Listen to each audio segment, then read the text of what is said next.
el gráfico este que tienen ahí pone San Ireneo en el siglo II, efectivamente San Ireneo es del siglo II y ya fallece, se piensa, iniciado el siglo III. Lo estoy trayendo a este encuentro del siglo III porque vamos a ver las grandes tradiciones de explicación de la fe o de teología, y también luego seguro que tiene un reflejo en la vivencia de la fe, tres grandes tradiciones que encontramos ya forjadas en el siglo III. Y por eso lo traigo a las palabras que estoy diciendo, que voy a decir hoy, sobre el siglo III. Ahí tienen en la columna Padres de la Iglesia Asia, África y Alejandría. Vamos a ver qué es eso, ¿no? Ya les hablé un poco de eso. Va a entrar en crisis el Imperio Romano. Va a empezar a cobrar fuerzas las invasiones bárbaras, también justamente alguna epidemia fuerte en esta época que dejó al Imperio Romano bastante golpeado. Y luego tenemos grandes persecuciones también. Me interesa que vayamos al mapa del Imperio Romano para que podamos tener una idea de dónde se sitúa el escenario de todo esto que estamos hablando. Este es un mapa del Imperio Romano a principios del siglo III, puesto que vamos a hablar del siglo III. Nos encontramos con la península itálica dividida en una serie de números romanos. Obviamente esa era la zona más relevante porque era la zona en torno a Roma. Y luego tenemos las otras provincias romanas. Bueno, si se fijan, a ver si está por aquí abajo, pone Siria-Palestina, Siria, bueno, donde pone Siria-Palestina, esa sería la zona de Jerusalén, bueno, ahí donde vivió Jesús. Luego tenemos, justo aquí debajo, está Capadocia, ¿no? Bueno, y Galacia también, nos suenan los Gálatas, ¿no? Y luego ahí en verde pone Asia. Es una provincia que se llama romana, denominada como Asia. Luego ya todo el continente tomará el nombre de Asia, continente asiático. Pero me interesa esa zona porque si estamos mirando ahí la actual Turquía, ¿no? Y bueno, y luego las otras zonas de Tierra Santa, ¿no? De nuestros países, estos Siria, Jordania, Líbano, Israel, que es toda esa zona. Bueno, esa es la zona del comienzo de la expansión del cristianismo. Y a esa la llamamos, ahí surge un modo de vivir, explicar la fe, que llamamos tradición asiática, porque es precisamente de esa zona de la provincia romana de Asia. El principal exponente es Ireneo de Lyon. Bueno, luego quiero que se fijen justo la otra zona verde que pone África. Esa es una provincia romana del norte de África. Ahí está Cartago como ciudad más importante y ahí está también Hipona, que es la ciudad donde San Agustín fue obispo. Entonces en toda esta zona era una zona fértil, era granero del Imperio Romano prácticamente, con la ciudad esta tan importante de Cartago, y en torno a ella se gesta otro tipo de comunidades cristianas que tienen un modo también propio de explicar la fe, y eso lo llamamos tradición africana. El exponente del que vamos a hablar, que es el que gesta la base de la teología en esta zona, es Tertuliano de Cartago. no es santo. San Ireneo sí que es santo, Tertuliano no es santo. Y luego quiero que vayamos a la zona donde pone a Egiptus, es la zona de Egipto, está debajo de lo que es la zona esta verde de Asia que les he dicho, van para abajo, ahí tienen Egipto, para que no se localiza tanto en los mapas. Bueno, ahí hay una ciudad muy importante, Alejandría, que era la principal ciudad intelectualmente en esta época, con una biblioteca colosal. Y ahí surge, se dice que fue el evangelista San Marcos el que llevó la fe a esta zona, y ahí surge otro modo de explicar la fe, de vivirla. La llamamos tradición alejandrina, ¿no? Tradición alejandrina, en torno a la ciudad de Alejandría. La tradición asiática toma el nombre de una provincia de Asia, la tradición africana le damos el nombre de una provincia, la provincia de África, y a esta tradición la nombramos por la ciudad de Alejandría. Es orígenes de Alejandría, no es los orígenes como el comienzo de algo, ¿no? Es de nombre Orígenes de Alejandría, el gran exponente de esta tradición. Vamos a decir algo sobre cada una de las tradiciones. Bueno, comenzamos con la tradición asiática.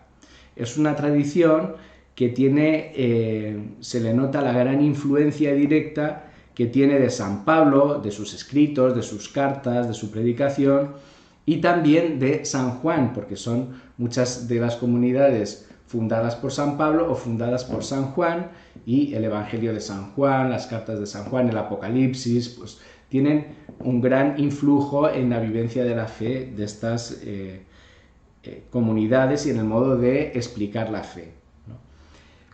Justamente hoy celebramos el misterio de la Encarnación, la Anunciación, y esta tradición toma muy en cuenta la importancia del misterio de la Encarnación, porque se empezó a negar en esta zona por parte de algunos que Jesucristo fuese verdaderamente hombre o tuviese realmente carne humana, y como que tenía una carne aparente, porque cómo va a sufrir Dios. Bueno, entonces insisten mucho en que Jesucristo, el Verbo de Dios, verdaderamente se hizo hombre, verdaderamente tomó carne verdaderamente humana, verdaderamente vivió con su familia en Nazaret, verdaderamente padeció, verdaderamente fue crucificado y verdaderamente resucitó con su carne humana. Entonces subrayan mucho esto en la tradición asiática. Y también destaca esta tradición porque no hace gran uso de la filosofía. La filosofía estaba bastante desarrollada en aquella época, y sin embargo explican la fe sin usar las herramientas culturales, por así decirlo, de aquella época, no las usan mucho, ¿no? El gran exponente, San Ireneo, lo celebramos el 28 de junio, como les digo, habría que situarlo más bien en la segunda mitad del siglo II, pero por su influencia en el siglo III, bueno, lo asumimos, ¿no?, en el orden que estamos haciendo para quedarnos con algún contenido de cada siglo. Y también puesto que ya fallece probablemente entrado el siglo III. Obispo de Lyon. Lyon, si volvemos al mapa anterior, vemos en la zona de Francia toda una región que se llama Lugdunensis. Era el nombre que tenía en aquella época, le dieron los romanos a esta región. Lugdunum es Lyon. Por lo tanto, fíjense si era importante la ciudad de Lyon, que da nombre a toda una provincia bastante grande del Imperio Romano, en la Galia. Y me dirán, bueno, ¿cómo es exponente de la tradición asiática si lo tenemos que ubicar en Lugdunum? Bueno, es que el origen de Ireneo, como de San Ireneo, ustedes recuerdan a San Policarpo de Esmirna, ¿no? San Policarpo de Esmirna y San Ignacio de Antioquía son todos obispos de esta zona asiática. Y San Ireneo fue discípulo de San Policarpo. Lo que pasa es que él viajó a la zona occidental del imperio y quedó como obispo de Lyon, pero el origen de su fe está en esta zona asiática. Sobre San Ireneo, que fue también defensor de la fe, escribió una obra que se llama Contra los herejes. Acá tenemos que hacer un pequeño paréntesis para explicar que no solo tenía la Iglesia un problema con los ataques que recibía de fuera, por así decirlo, de los judíos o de los romanos, sino también internamente, es decir, lo que llamamos las herejías o los herejes, visiones de la fe cristiana o de la vivencia cristiana que desvirtuaban el verdadero mensaje de Jesús. Entonces, también, igual que tenemos una serie de escritos que son las apologías para defender la verdadera fe de el exterior, también hay una literatura que se llama, unos escritos antiheréticos, literatura antiherética, escritos contra los que dentro de la Iglesia quieren predicar una doctrina errónea o tienen un modo errado de vivir la fe. San Ireneo tiene escritos antiheréticos, también Tertuliano también tiene una apología, bueno, Orígenes también tendrá una apología, también escribe contra las herejías, ¿no? Digamos, es la problemática de esta época lo que origina que escriban muchas veces. Otras veces escriben para exponer la fe, pero muchas veces es en defensa de la fe. Bueno, pasamos a un texto de San Ireneo, hermoso. Jesucristo, ver al cual es ver al Padre, con su total presencia y manifestación personal, con palabras y obras, con señales y milagros, y sobre todo con su muerte y resurrección gloriosa de entre los muertos, finalmente con el envío del Espíritu de la verdad, completa la revelación y confirma con el testimonio divino que Dios vive con nosotros para liberarnos de las tinieblas del pecado y de la muerte y resucitarnos a la vida eterna. Ven cómo subraya la verdadera encarnación de Jesús, la verdad de sus palabras, de sus obras humanas, señales, milagros, la verdad de su muerte, de su resurrección y la verdad de esa vida eterna que nos tiene prometidas y de esa victoria de la muerte, ¿no? Hermoso texto de San Ireneo, y no podemos detenernos, tenemos que decir alguna palabra de la tradición africana, con Tertuliano como representante. A Tertuliano lo situamos escribiendo en los últimos años del siglo II y los primeros años del siglo III, con una tradición africana que tiene unas características propias. Es el comienzo de la literatura cristiana en latín. Los demás escriben en griego, que era la lengua que se hablaba en gran parte del imperio. Y acá se empieza a escribir en latín. Tertuliano tiene alguna obra en griego cuyos textos no se conservan un montón de textos de Tertuliano en un montón de obras en latín. Entonces el comienzo del latín cristiano, fíjense la importancia que tiene, porque luego el latín será la lengua oficial de la Iglesia hasta hoy. Ya no es tan usada, pero en los años 60 en los seminarios se daba clase en latín. Bueno, otro aspecto es su interés por la vida de la comunidad. Estos tienen intereses bastante prácticos, bastante pragmáticos, es decir, problemas prácticos de la Iglesia, ¿no? De la relación de los obispos con los fieles, sobre los sacramentos, cuestiones de este tipo. Y en tercer lugar destacamos que explican la moral del cristiano, o sea, se esfuerzan en hablar de cómo debe vivir, cómo debe comportarse un cristiano. Por lo tanto, habla sobre las virtudes, los defectos y sobre todo cómo un cristiano se tiene que distinguir de los paganos en la vida en la sociedad. Como un pagano, pues a lo mejor van al circo romano allí a divertirse, a ver cómo las fieras devoran a gente, o cómo luchan los gladiadores, y sin embargo un cristiano no puede acudir a esos espectáculos. Por ejemplo, Tertuliano tiene una obra es profesor sobre lo que se titula así, los espectáculos. Bueno, y en concreto sobre Tertuliano, es un catequista, lo que llamaríamos ahora un catequista de adultos, tiene escritos de catequesis de catecúmenos adultos que se van a bautizar, también probablemente para fortalecer la fe de los cristianos ya bautizados. Es un gran defensor de la fe católica, tiene un montón de obras para defender la fe católica frente a la herejía. Y luego, por decir una curiosidad, es el primero en usar el término Trinidad para referirse al Padre, al Hijo y al Espíritu Santo. Para referirse a los tres con una sola palabra, emplea la palabra latina Trinitas. Y esa palabra que nosotros hoy seguimos usando para decir Santísima Trinidad, tiene su origen en Tertuliano.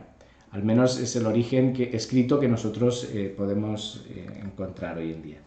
Vamos a un texto ya de Tertuliano, en un tratado que tiene sobre la oración. Es el primer tratado que se escribe sobre la oración en la historia de la Iglesia.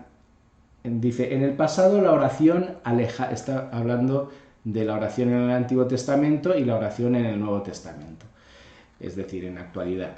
En el pasado la oración alejaba las plagas. Fíjense que al pelo viene esto para la situación actual. Desvanecía los ejércitos de los enemigos, hacía cesar la lluvia. Ahora la verdadera oración aleja la ira de Dios, implora a favor de los enemigos, súplica por los perseguidores. ¿Y qué tiene que sorprenderte que pueda hacer bajar del cielo el agua del bautismo si pudo también impetrar las lenguas de fuego? Solamente la oración vence a Dios, pero Cristo la quiso incapaz del mal y todopoderosa para el bien. También creo que es un texto muy hermoso sobre la oración cristiana. Y concluimos con alguna breve palabra sobre Orígenes y sobre la tradición alejandrina. Pensemos que la ciudad de Alejandría era probablemente la ciudad más intelectual de todo el Imperio Romano. Allí había, tenían su sede de algún modo las grandes escuelas filosóficas, ¿no? Y ahí es como si fuese una ciudad universitaria.